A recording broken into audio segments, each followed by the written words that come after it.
Jai Sri Ram, friends. Welcome to Bharat Marg. Dr. Adityanjee, thank you for joining us. Appreciate it. Welcome again to Bharat Marg.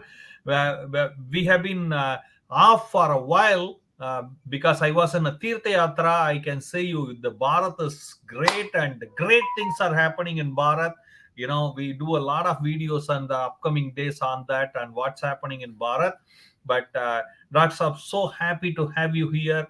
And आज हमारा बातचीत होगा दोस्तों ये जो pro पालस्टीनियन protest हो रहा है कैंपस कैंपस में प्रो पालस्टीनियन प्रोटेस्ट हो रहा है ओके उधर मिलिट्री जैसा okay like with iron fist the American police is taking action on the peaceful protesters. We will talk to Dr. Adityanjee, what he thinks about it. Is it good for democracy is our question. But before going further, friends, please make sure to like the video, comment on the video, share the video with as many people as you can, because with your support only we can reach out to people. And also make sure to subscribe to our channel Bharat Marg. And we do run Sanskrit course for free, and with Tirtha Yatra trips. Okay, we do a lot of work in terms of Sanatan. If you like what we are doing, please do support us. And also you can now get your one धार्मिक message हमारा जो आता है बहुत सारा languages में आते हैं उसको पाने के लिए +16479644790 व्हाट्सएप नंबर में हमसे संपर्क करें. Dr. Saab, thank you very much for joining. See here, I just want to show this picture and start the conversation with you, Dr. Saab. See here, this is a military style, pushing, shoveling, and putting the choke thing, all those things on the young kids, Dr. Saab. Who are just peaceful protesters who want peace, no war. Is it good for democracy? Yes, sir. Well, I have very, very nuanced comments and observations on this whole problem. So you say pro-Palestinian protests, American atrocity, no democracy. I will add a term, Western hypocrisy. It reeks of hypocrisy, the whole entire situation. And you can analyze it from multiple angles. And these protests are not only in American universities, they are in Canadian universities. They are already there. Mm-hmm. They are in German universities. All over West. Australia, New Zealand, UK.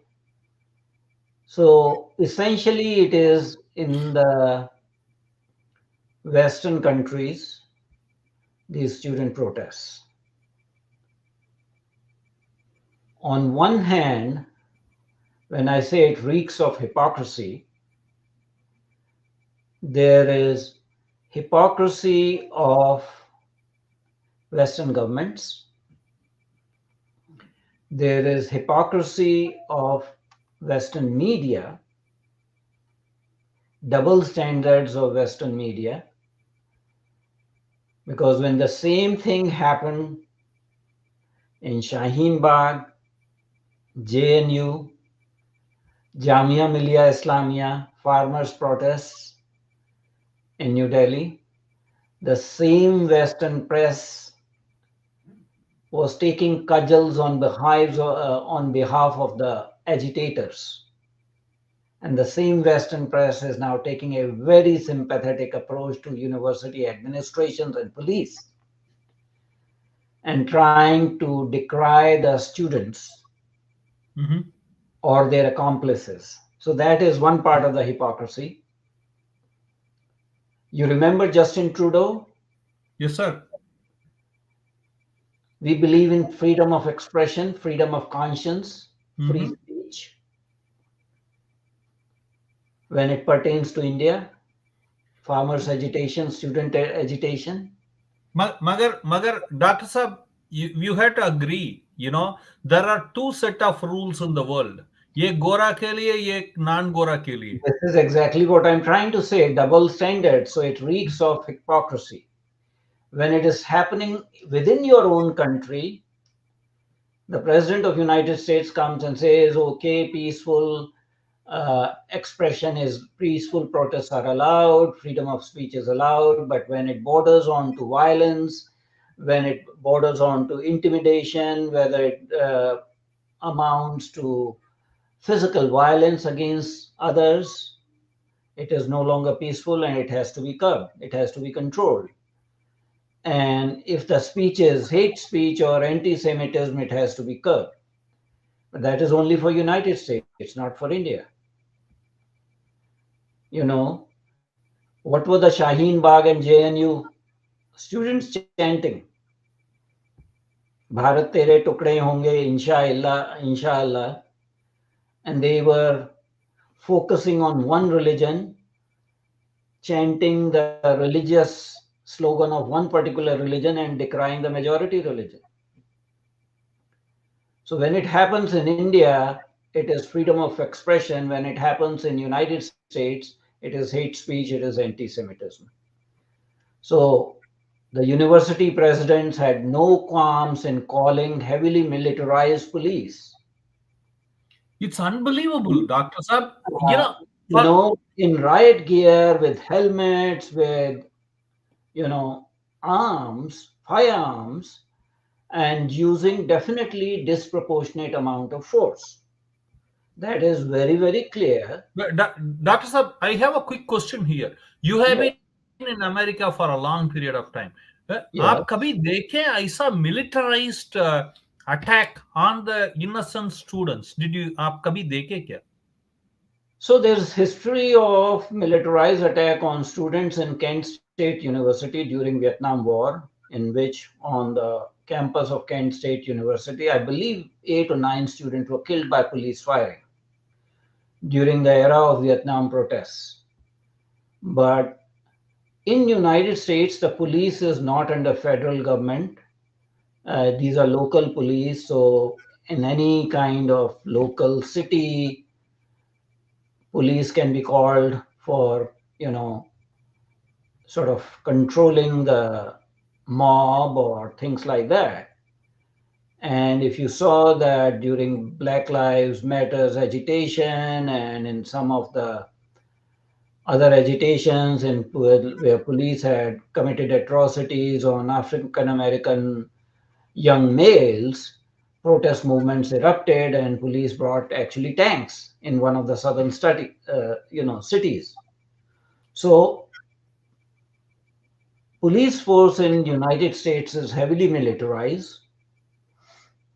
Under certain rules, they have been given surplus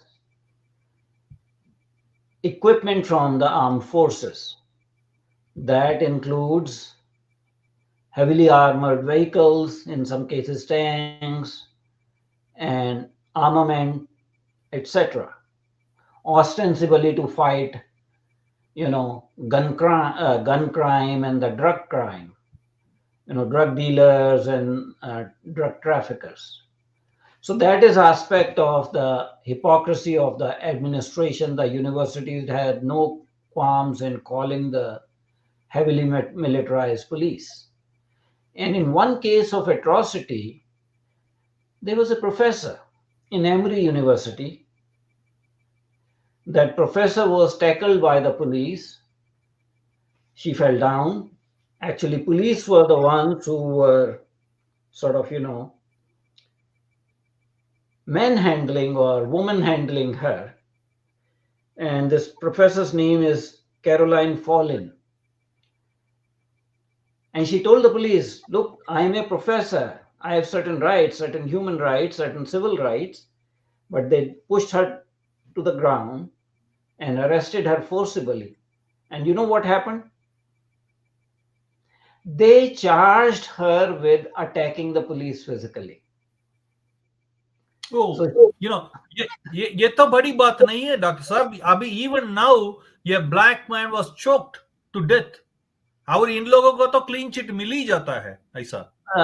always there will be a police inquiry, and they will say after 6 months, 8 months, 10 months that police followed the procedure or whatever, and they were not at fault, and they might be just a slap on the wrist or some pinprick. The people will be put on what is called, paid leave, administrative leave. So you just go and relax at home and enjoy life while the taxpayer is paying your salary. Most of the time, police personnel are not disciplined. But I'm going to bring another aspect of it. Mm-hmm. You know, neither of the sides in this is totally clean. There is a saying in Hindi that कोई भी दूध का धुला नहीं है इसमें. Mm-hmm. You look at the protesters, the student protesters, actually around 50% of them are not students. They are professional protesters, and these protests have been organized in a very well planned manner. And money has been coming from work organizations to pay for these protests, because students in the United States pay heavy amount of fees. In an Ivy League university like Columbia, the fees may be like $80,000 a year, and then your living expenses. So where is the money coming from, to organize these students, bring the tents and other things? Yes, you are raising a hand. या ये एक बात तो आपका मानना पड़ेगा doctor साहब. One side Biden administration Israel को फंडिंग करती है, नहीं करूंगा बोल के. दूसरे तरफ ये स्टूडेंट के लिए भी लोन वेवर होता है. Yes, that is a separate issue, but I'm trying to tell the other side here. मतलब ये दोनों तरफ ये भी हैं खिलाड़ी. I would like to tell you that when student protests happen in India, the Prime Minister had said that some of these people are Andolanjeevi. Mm-hmm. And that is the apt description of professional protesters, because same Yogendra Yadav will come in students' protest and will come in farmers' protest or this protest or Hathras case or whatever. Similarly, you have professional protesters in United States who have nothing else to do except for protesting. And in Columbia University, I will give you very, very funny situation that one of the students, a female student, she is 33 years old. She is a PhD student. So by age 33, you still are in PhD.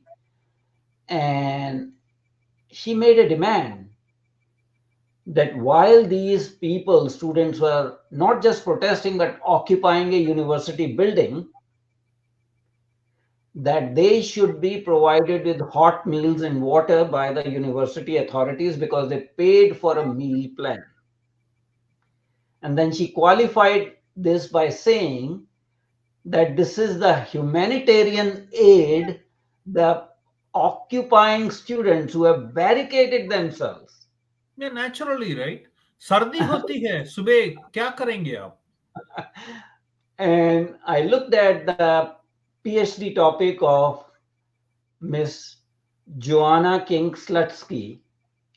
Her PhD research is focused on theories of the imagination and poetry as interpreted through a Marxian lens in order to update and propose an alternative to historicist ideological critiques of the romantic imagination.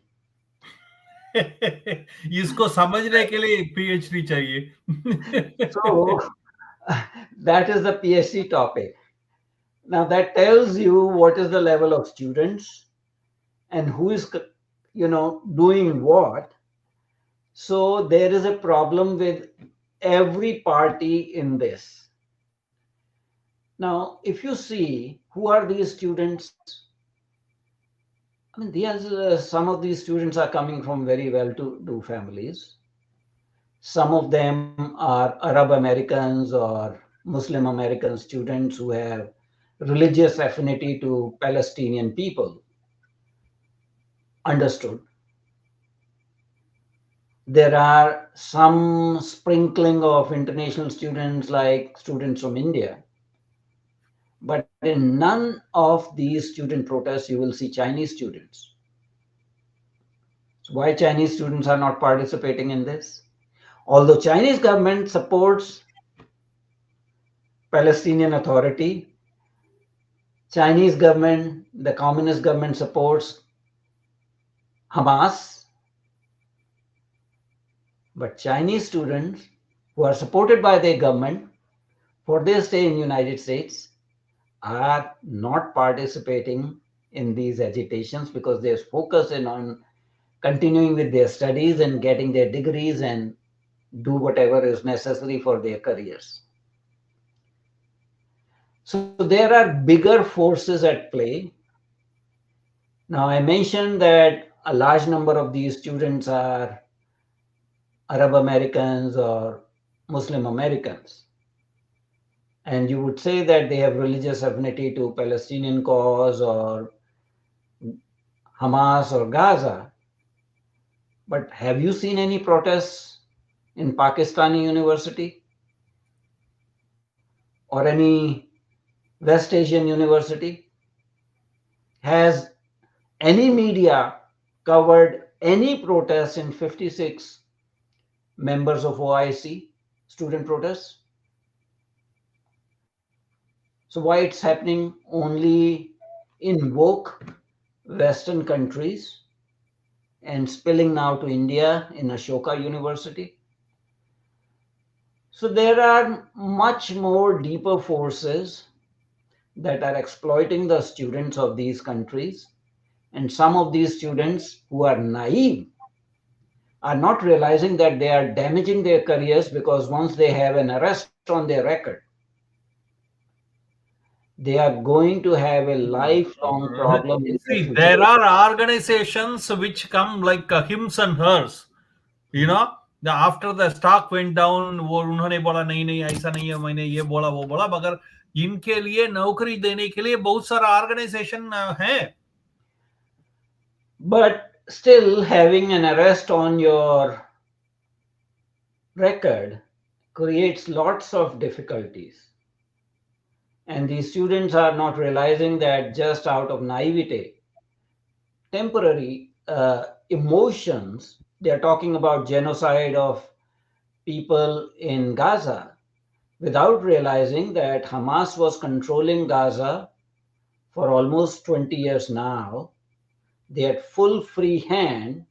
Instead of developing Gaza, instead of using the aid funds for development of infrastructure and improving the life of the civilians in Gaza, Hamas chose to build tunnels and chose to build rockets, start rocket factories, dismantle the olive farms which Israelis had left, and use the pipe fittings and the metal pieces for building, missiles. So all the this is just forgotten, just forgotten. Mhm. मगर does it give right for the American government ऐसा military force लेके आके बच्चों के ऊपर ऐसा चढ़ाने का काम करना, ये ठीक है क्या? No, जो I'm भी not. हो, उनके ऊपर I, गलती है, मैं ये I मान लेता हूं, कुछ बच्चे ऐसा ऐसा कर भी सकते हैं, फिर भी I'm not condoning anything. I said that the only thing I would say that it reeks of Western hypocrisy, and I'm not just singling out American government. I am singling out all the Western governments who have taken higher than thou moral postures vis-a-vis India under analogous situations. So I'm dissecting it from an objective framework without, identifying with any of these parties, whether it is the actual official government, whether it is the media, whether it is the students, whether it is the professional agitators, whether it is the woke organizations who are funding these protests, and whether it is the Hippocratic Hamas and their sympathizers, because they brought upon themselves by staging October 7th terrorist attack on the state of Israel. Okay, I have last question to you on this aspect, Dr. Adityanjee. You know, see, ये जो आज students के ऊपर ऐसा अत्याचार होता है, okay, और दूसरा जब कनाडा में फ्रीडम प्रोटेस्ट, जो मिडिल क्लास फैमिली थे, ट्रक्टर्स थे, वैक्सीन के खिलाफ शांतिपूर्वक प्रदर्शन किए, तो उनका बैंक अकाउंट से पैसा निकाला गया, फ्रीज किया गया, उनसे उनको जो दान में आया वो पैसा का हड़पा गया, इमरजेंसी लेके आया गया। फिर भी ये जो गोरे देशों हैं, इनका डेमोक्रेसी रैंकिंग तो बहुत बढ़िया है। इसके बारे में क्या बोल रहे हैं आप? They are the judge, jury, and the executioner. They are the ones who devise these indices of democracy. So again, we come back to hypocrisy.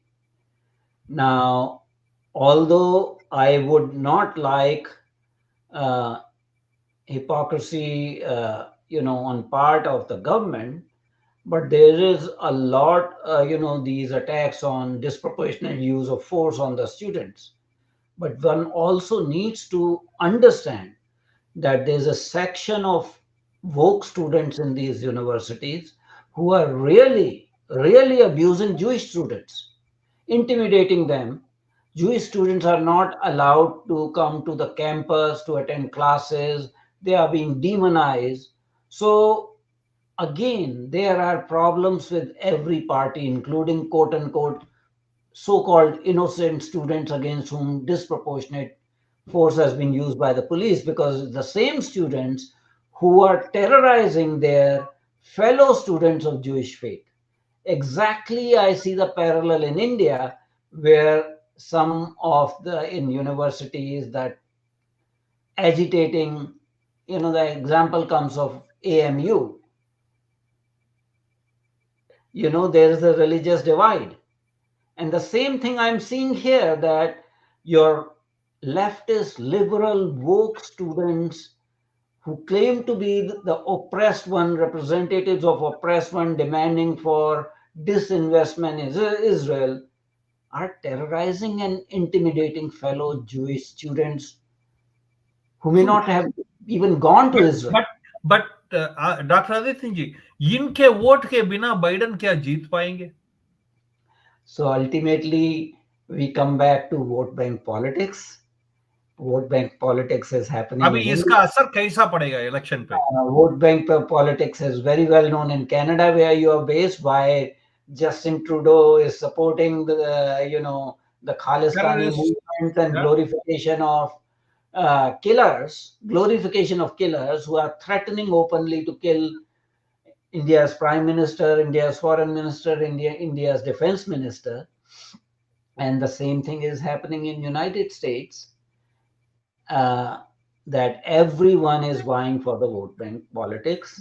Now my question here, doctor Aditya ji, ये जो प्रोटेस्ट हो रहा है, ये Biden के लिए अच्छा है या बुरा है? इसका वोट किसको मिलेगा? Well, it's a very complex situations. In politics, 1 week is too long a time. The elections are 6 months away. Anything can happen between now and November 5th, when the presidential elections are due. So I think it'll be premature, because things happen very fast when something happens. So, yes, we know everyone is pandering to the vote bank politics, but what will actually happen, this will not be the only factor that will decide. The country is divided half and half, and there's no center, there's no middle ground. Either you are ultra leftist, socialist, or you are the MAGA group of Trump, who has his own issues. I don't want to talk about it. So this is a deeply divided country, which is in moral decay and decline. Absolutely. Thank you, Dr. Adityanjee, for coming and sharing your wisdom. You are always incredible. Wanted to say thank you for joining us. Appreciate it highly, and looking forward to seeing you again very, very shortly. My And pleasure. you spoke about Trump, and we would love to hear your opinion on it in a separate video for sure. Okay, Sundarji, pleasure to talk about this, but I talk more like as an anthropologist, as a cultural anthropologist in the great tradition of, participant observer who is part of the society but still observing with a deep objective outlook.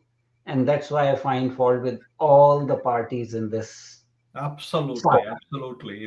Yeah, like what is that? What is that Hindi proverb which says everybody is nanga here? Something like that. In that.